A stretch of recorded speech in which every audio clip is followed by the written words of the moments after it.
morning, everybody. So health and wealth are the side of the same coin.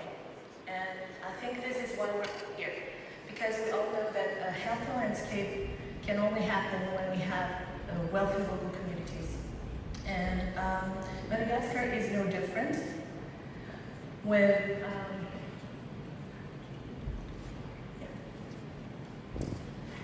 with 19% of the population depending on agriculture, with a slash and burn cultural practices, and increasing population growth of 4.6% every year. It's quite obvious why we're losing 50 to 100,000 hectares every year of forest due to uncontrolled fire.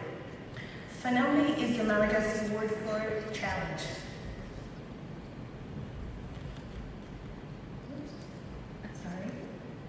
And we work within 4 protected areas, harmonious landscapes, and natural monuments, the area of baobabs. And our main challenge is to partner private investors and multinationals with local communities of farmers so they can see growth opportunities within a supply chain.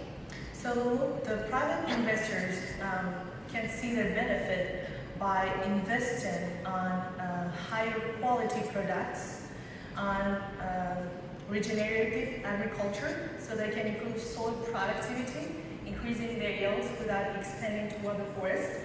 But at the same time, they can be part of the improvement of the standard of living of the local communities, which makes a great selling when you go on the products.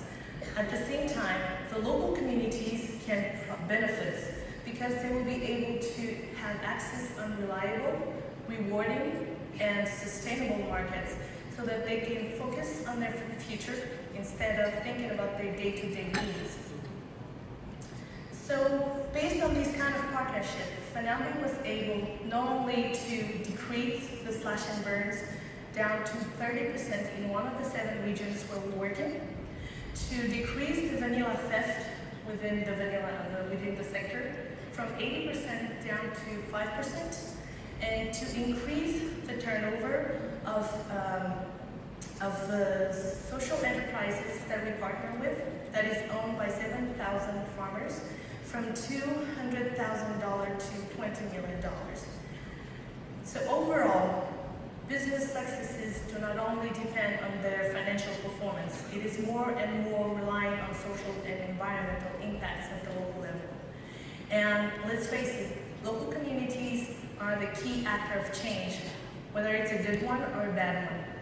So now that we found our, Julian called it a unicorn solution, and we feel like this is the good thing to do, our main objective right now is to maintain this partnership, to make it a commitment from both ends, from the multinational and the local communities, so they can see a transformation in the value chain and the supply chain in the business in the world.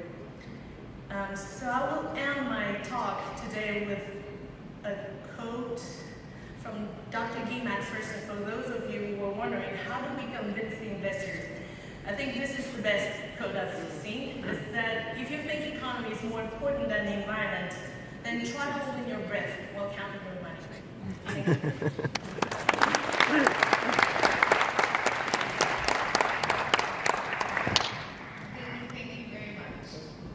We're going to go into a brief musical interlude as we prepare for our next 2 speakers. We'll be back in just a few.